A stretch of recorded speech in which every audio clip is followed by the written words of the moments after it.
Everyone, good morning and welcome back to my channel. তো তোমরা সবাই কেমন আছো? আশা করি সবাই খুব ভালো আছো, আমরাও বেশ ভালো আছি। এখন সোজা চলে এসেছি ছাদে, এই যে এখন ব্রাশ করব। আর একবার ওয়েদারটার অবস্থা দেখো, চারিদিকে শুধু কুয়াশা পড়ে আছে। আর এখন তাও বাজে তোমার 8:30, মানে ভাবতে পারছো 8:30 এইরকম অবস্থা। একটু আগেই শুনছিলাম, ভাইয়ের মুখে শুনছিলাম যে কিছু দেখা যাচ্ছিল না, এতটাই কুয়াশা পড়েছিল। এখন তাও একটু কম হলো। তো প্রচণ্ড ঠান্ডা লাগছে। তো আমি দেখো টুপি, সোয়েটার, পা মোজা সব কিছু পরে নিয়েছি, এত ঠান্ডা লাগছে। বুঝতেই পারছো ওয়েদার দেখে একদমই রোদের তো কোনো প্রশ্নই আসে না। দিন তো 8:30টার সময় সোনামাকে নিয়ে ছাদে চলে আসি, এই সময় ওরা একবার তেলও মালিশ করা হয়ে যায়। কিন্তু ওয়েদারের এমন অবস্থা, ওকে তো আজকে তেল মাখাবো না, তেলটা মাখাবো পরে মাখাবো, উনুনে স্যাক করে ওকে আজকে তেল মাখাবো। তো চলো এখন থেকে তোমাদেরকে সাথে নিয়ে আজকের ভিডিওটা শুরু করলাম। আর আজকে সারাদিন কী করবো না করবো সবটাই তোমাদের সাথে শেয়ার করব। তো চলো সাথে থেকে ভিডিওটা দেখতে থাকো। আর হ্যাঁ, এখন কিন্তু সোনামা নিচে আছে আমার মায়ের কাছে। আমি যেহেতু ওপরে এসেছি ব্রাশ করতে, তাই মা এখন সোনামাকে নিয়ে আছে। তো চলো ভিডিওটা দেখতে থাকো।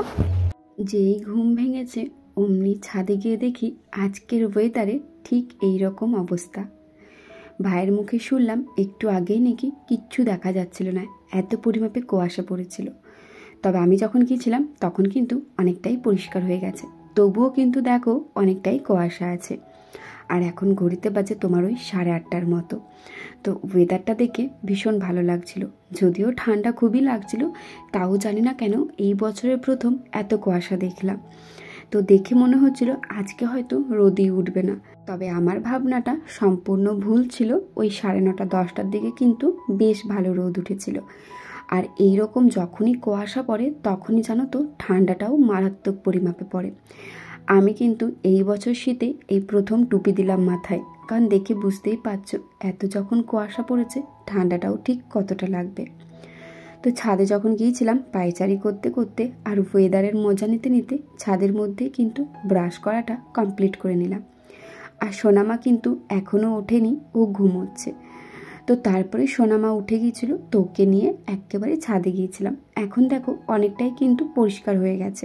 আর ওইদিকে দেখো সূর্যি মামা কিন্তু উকি মারছে, মানে সূর্য মামা ওঠার জন্য অস্থির হয়ে গেছে। আর তারপরে দেখো সোনামাকে নিয়ে ছাদে প্রায় অনেকক্ষণই একটু ঘোরাঘুরি করছিলাম। ওয়েদারটা অনেকটাই ঠিকঠাক এসেছে। তারপরে যখনই দেখলাম ছাদে রোদ বেরিয়েছে অমনি মাকে বললাম, সোনামায়ের যত কাঁথা বিছানো আছে সব কিছু নিয়ে চলো। কারণ আজকের ওয়েদারটা দেখে একবারের জন্য মনে হয়নি যে রোদ উঠবে বলে। যাই হোক 9:30 10টার দিকে বেশ ভালোই রোদ উঠেছিল। তো যেই রোদের ছোটা ফোটা দেখতে পেয়েছি, মা, আমি আর আমার সোনামা আমরা সবাই চলে গিয়েছিলাম ছাদের মধ্যে। তো মা দেখো সোনামায়ের কাপড় চোপড়গুলো নিয়ে চলে এসেছে। তো এখন সোনামায়ের কাপড়গুলো রোদে দিয়ে দেবো।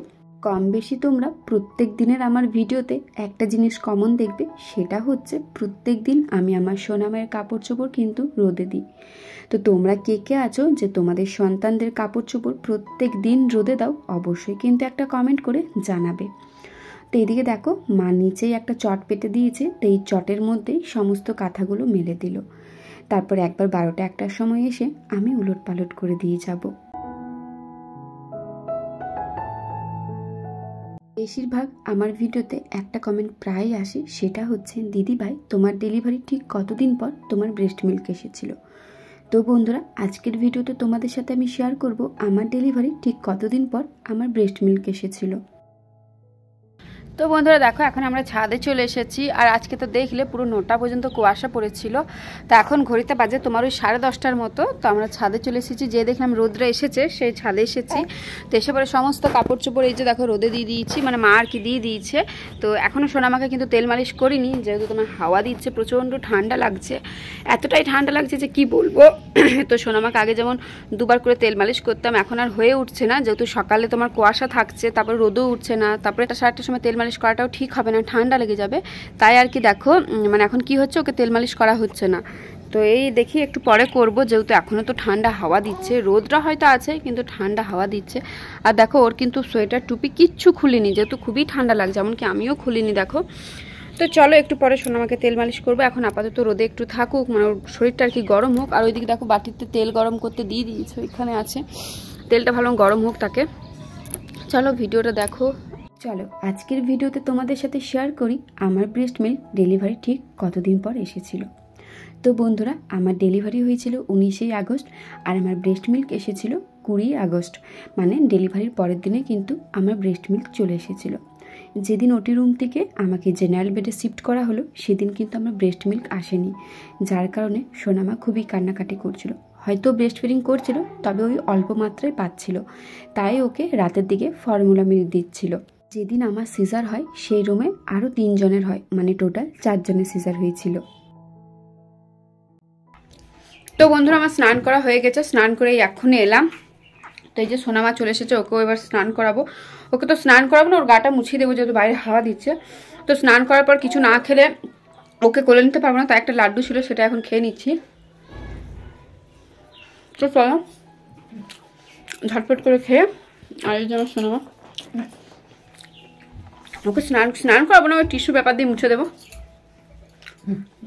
চলো স্নান করবে, স্নান করবে। তো আমাদের যেদিন 4 জনের সিজার হয়, 4 জনের মধ্যে কারোরই ব্রেস্ট মিল্ক আসেনি। সবারই আর কি তার পরের দিনে এসেছিল, আবার অনেকেরই তার পরের দিনও আসেনি। তো যাই হোক, রাতের দিকে সোনামাকে ফর্মুলা মিল্ক দিয়েছিল, আর যতটুকু ফিডিং করতে পারছিল ঠিক ততটুকুই আমার ফিডিং করছিল। তো প্রথম দিন ব্রেস্ট মিল্ক কারোরই আসে না, কারণ হচ্ছে দেখো, প্রথম দিন যেদিন সিজার হয় সেদিনে কিন্তু পেটে কিচ্ছু খাবার থাকে না, এমনকি জলটাও থাকে না, তাহলে মিল্কটা আসবে কোথার থেকে? আর তারপরের দিন যখনই পেটে খাবার পড়ে তারপরে কিন্তু ব্রেস্ট মিল্ক সবারই আসে। তবে তার পরের দিনে একমাত্র ওই রুমে আমারই ব্রেস্ট মিল্ক এসেছিল, বাকি 3 জনের ওই একটু একটু করে হচ্ছিল। তো আমি কিন্তু বাকি যে 3টে বাচ্চা আরও হয়েছিল তাদেরকে কিন্তু আমি ব্রেস্ট ফিডিং করাচ্ছিলাম।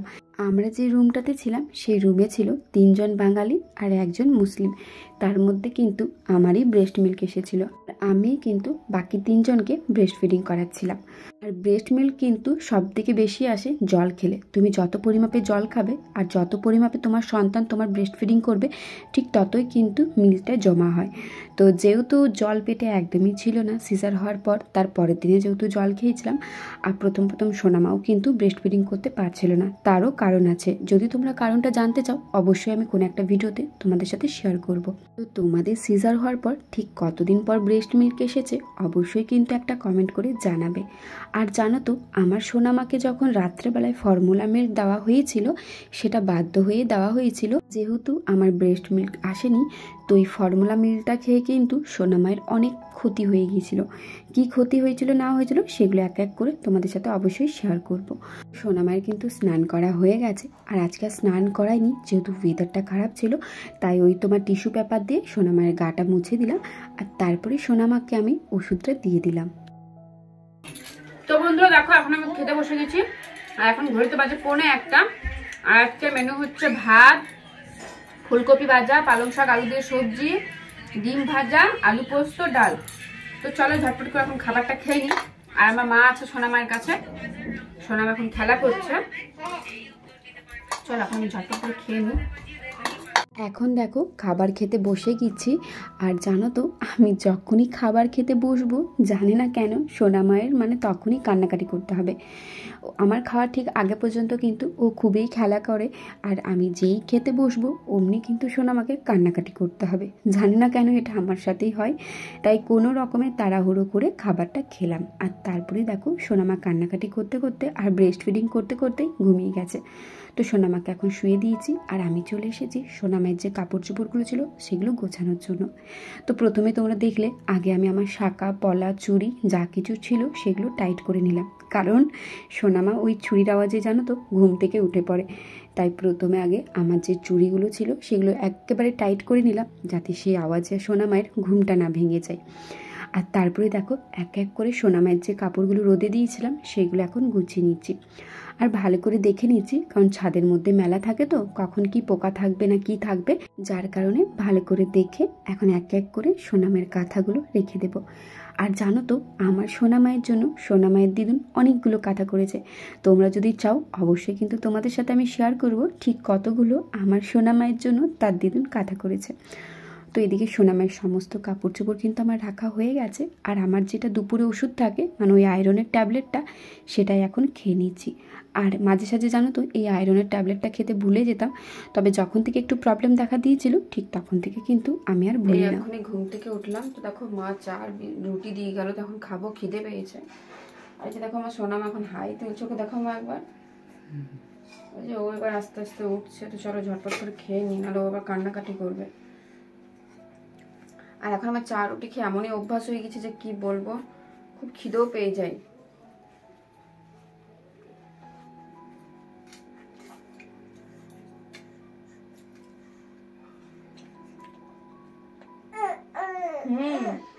কি হয়েছে?